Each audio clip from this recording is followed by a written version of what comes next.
back to my YouTube channel. Balik lagi dengan aku, Eliana. Yeay. Video kali ini aku mau bahas seputar mommy life lagi. Nah, kali ini aku mau berbagi tips sepengalaman aku dan anak aku, gimana caranya mencegah speech delay atau telat bicara pada anak. So, buat kalian yang penasaran, kalian wajib pantengin terus video ini sampai selesai. Jangan sampai kalian nontonnya setengah-setengah ya, karena informasi ini penting banget kita semua, terutama para ibu muda di luar sana. So, stay tune terus sampai selesai ya. Dan jangan lupa, sebelum kita mulai ke videonya, kalian bantu aku dong support channel ini dengan cara klik tombol subscribe di bawah buat kalian yang belum subscribe. Dan pastikan kalian nyalain lonceng notifikasinya supaya kita tetap terhubung dan aku semakin semangat bikin konten-konten menarik seputar mommy life lainnya. Oke, subscribe dulu ya.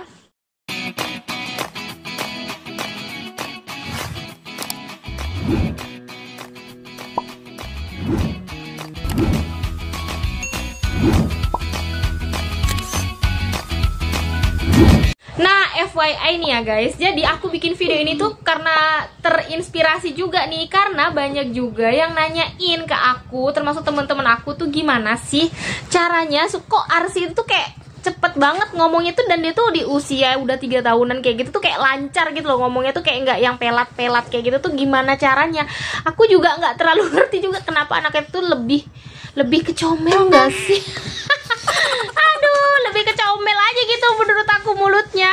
Nih, tuh lihat kan, coba dia tuh kayak lebih banyak ngomongnya kayak gitu. Dan anak aku yang ini tuh kayak dia tuh kalau disuruh kita bahas sesuatu nih, misal dia tuh kayak cepet tanggep gitu loh, apa yang kita bahas tuh dia ngerti aja kayak gitu, masuk aja, nyambung aja ke dia gitu. Ya selama kita juga jelasin dulu ya awalnya ini apa nih kayak gimana, tapi tuh lebih ke cepet nangkepnya gitu di hal ngomongnya. Mulai usia 1 tahun itu tuh dia udah mulai ngomong kayak gitu, cuma yang pas 1 tahunnya itu memang sih agak kurang jelas kayak gitu, tapi semakin bertambahnya umur, semakin seiringnya berjalannya waktu ya sampai udah jelas aja gitu. Umur 2 tahun tuh udah jelas gitu loh ngomongnya, lebih ke cerewet, ya ampun, Masya Allah.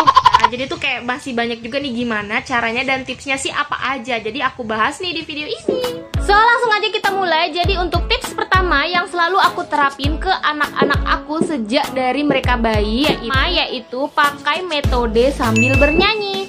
Nah, maksudnya di sini adalah kita itu sebagai ibu ataupun sebagai orang tua itu sambil memeragakan dengan gaya bernyanyi gitu loh saat kita berbicara kepada anak kita. Nah, jika anak kita masih bayi, itu pasti mereka kayak nggak ngerti gitu kan, apa sih maksud dari ucapan kita. Tapi percayalah, mereka itu tetap bakalan menyerap apa yang akan kita sampaikan kepada mereka kayak gitu. Apapun yang kita lakukan, pastikan kayak biar lebih enjoy kayak gitu. Kita ngomong dengan anak kita kan kayak nggak kelihatan seru-seru banget, itu kayak dinyanyiin gitu loh. Misalnya kayak gini, Arsi mau makan apa? Makan apa? Makan nasi, makan tempe. Nah kayak gitu deh, pokoknya tuh versi kalian ya pasti macem-macem dong, nggak cuma satu gitu kan. Nah, jadi pokoknya tuh sebisa mungkin kita ajak sambil dibawa enjoy, sambil dinyanyiin kayak gitu. Kita mau meragakan segala sesuatu itu sambil dibawa bernyanyi. Nah, untuk tips yang kedua yaitu sering-seringlah mengajak bayi ataupun anak kita berbicara. Usahakan kita mengajukan tanya jawab nih ke anak kita atau ke bayi. Meskipun anak kita ataupun bayi kita itu belum paham, kita harus tetap ajaknya bicara, karena itu merupakan salah satu kayak metode memang benar-benar yang bisa bikin anak kita tuh kayak menyerap segala semua ucapan yang kita kasih ke mereka gitu loh. Jadi tuh secara nggak langsung mereka tuh bakalan nyerap ke otaknya, terus bakalan bisa paham dengan sendirinya nanti pada saatnya kayak gitu. Nah, misalnya kayak gini, oh mau mandi sayang, iya kamu mau mandi, mau mandinya kayak gimana? Ayo kita mandi air hangat apa air dingin? Nah seperti itulah kayak gitu. Nah, untuk tips yang sini, Arsi mau masuk. Oke, untuk tips yang ketiga yaitu membacakan buku cerita. Nah, jadi kalian pilih aja buku cerita, usahakan yang bergambar. Nah, jadi kalian bisa jelaskan dan jelaskan maksud dari gambar tersebut sambil kalian bacakan kepada anak-anak kalian. Saat kita membaca itu menggunakan metode ataupun nada dan intonasi yang bervariasi. Jadi kayak nada tinggi rendahnya itu kayak disesuaikan kayak gitu. Jadi anak itu lebih tertarik untuk mendengarkan. Jadi dia tuh bakalan ada kayak jawab ini nih apa sih yang sedang orang tuanya bacain. Jujur Li, aku sebenarnya nggak terlalu memakai metode yang ketiga ini. Nah, untuk tips yang keempat yaitu usahakan kita harus menjelaskan sesuatu secara detail. Harus menjelaskan sesuatunya dengan detail itu kayak contohnya kita lagi apa, kita di mana, kita lagi liatin apa, kita ngapain, itu tuh harus kita jelaskan sesuatunya secara detail gitu loh. Karena kunci supaya anak kita itu lancar berbicara dan cepet ngomongnya yang harus kita lakukan ya ngomong terus. Terkadang itu kayak bikin capek dan bikin kita kayak orang gila gitu. Tapi justru itu yang kadang bikin anak kita itu mudah mengingat apa yang kita ucapkan. Jadi kayak pengulangan kata itu bikin mereka itu mudah mengingat gitu loh. Contohnya misal ada kucingnya warna apa? Itu kucingnya lagi ngapain ya? Wah, kucingnya lagi makan itu tuh gitu. Nah, pengulangan itulah yang bikin anak kita itu inget, oh ternyata ini loh yang namanya kucing. Nah, kayak jadi kita tuh nggak boleh malas buat selalu menjelaskan secara detail apa yang sedang kita lakukan, apa yang sedang kita lihat kepada anak kita. Meskipun yang tadi aku bilang, meskipun anak kita tuh kayak belum paham, tapi justru pengulangan kata kunci yang tadi bikin anak kita tuh mudah mengingat sesuatu hal itu. Tips yang kelima ini penting banget menurut aku karena sering juga aku temuin di beberapa kayak ibu-ibu di luaran sana gitu. Hindari baby talk. Nah nih kayak gini nih tuh ada bayinya tuh.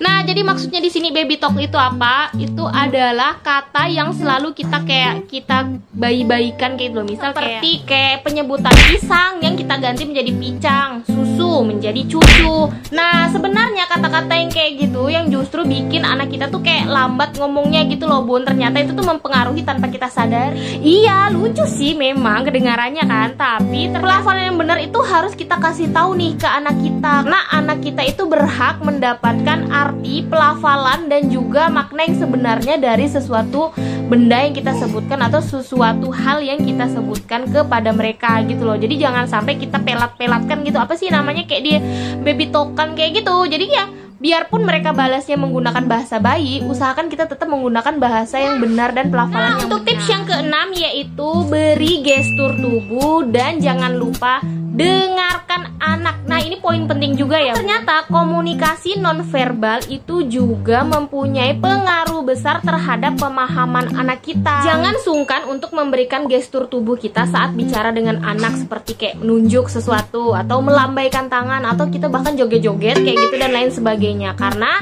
itu justru kayak memudahkan anak untuk menangkap apa yang sedang kita bicarakan. Untuk berikan kesempatan kepada anak kita untuk membalas dan ataupun bicara sama kita kayak gitu. Jadi maksud tuh jangan kita terus yang ngomong, karena nggak sedikit orang tua di luaran sana yang sering tidak memberikan kesempatan pada anaknya itu untuk membalas ataupun merespon apapun yang sedang kita bicarakan dengan mereka kayak gitu. Jadi kebanyakan itu lebih kayak mama bapaknya itu yang sering ngocos terus nyerocos ngomong terus kayak gitu ya kan. Pokoknya tuh kayak kasih kesempatan, misal kita lagi ngomong apapun, lagi marah atau lagi apa tuh ya beri jeda untuk dia tuh membalas apa yang sedang kita bicarakan dengan dia kayak gitu. Jangan kita terus yang mereka juga perlu memberikan apa yang sedang ataupun mengungkapkan apa yang sedang mereka rasain atau yang mau mereka katakan kayak gitu loh. Jangan sampai kita mengambil haknya mereka untuk berpendapat kayak gitu tuh. Jangan cobalah untuk mendengarkan apapun yang sedang mereka ceritakan ya, walaupun terkadang apa yang mereka ceritakan itu kayak kurang jelas kayak gitu, apa sih yang mereka sedang ceritakan, terus bahkan kadang ceritanya itu tuh kayak nggak nyambung gitu loh. Tapi nggak apa-apa, kita sebagai orang tua tuh hanya wajib mendengarkan apapun yang mereka ceritakan kepada kita, yang kadang-kadang tuh malahan random gitu ceritanya. Kan kita lagi capek-capeknya nih, lagi misal pingin istirahat tuh ada aja yang mau diceritain gitu, entah mereka habis ngapain, dari mana, habis ngelakuin ini dan itu tuh kayak semua itu wajib diceritain ke kita gitu kan. Nah, tugas kita hanya cukup mendengarkan. Jangan sekali-sekali kita mengabaikan mereka, karena kita aja itu nggak suka dong kalau dicuekin, apalagi anak kita. Kalau bisa kasih respon atas apa yang tengah mereka ceritain kayak gitu, karena kita sendiri juga seneng dong kalau direspon, iya kan? Nah, jadi itu dia tadi beberapa tips yang selalu aku terapin ke anak-anak. Kita harus ingat untuk bisa dan tidaknya, lancar dan ataupun cepat lambatnya berbicara itu kembali lagi ke anak kita masing-masing ya bun. Kita itu pastinya butuh proses. Jangan paksain anak harus cepat ngomong nih, anak harus nggak boleh lelet nih ngomongnya kayak gitu ya. Kita hanya membimbing anak-anak. Jangan sampai kita membanding-bandingkan anak kita dengan anak orang lain, karena setiap anak itu perkembangannya tetap beda-beda. Walaupun mereka itu saudara kandung, tetap ya perkembangannya anak aku yang pertama dengan anak yang kedua itu juga beda ya, perkembangannya itu sangat beda. Jadi kita harus kayak sabar aja, ikutin aja perkembangan mereka, stimulasi dan ajarkan mereka sesuatu yang benar dengan baik dan benar. Sekian dulu tips Mami Life dari aku. Semoga video kali ini bermanfaat. Kalian yang suka, kalian boleh klik tombol like di bawah, komen, dan juga pastinya subscribe buat kalian yang belum subscribe. Dan jangan lupa share ke semua sosial media yang kalian punya. Sampai jumpa di video selanjutnya. Assalamualaikum warahmatullahi wabarakatuh.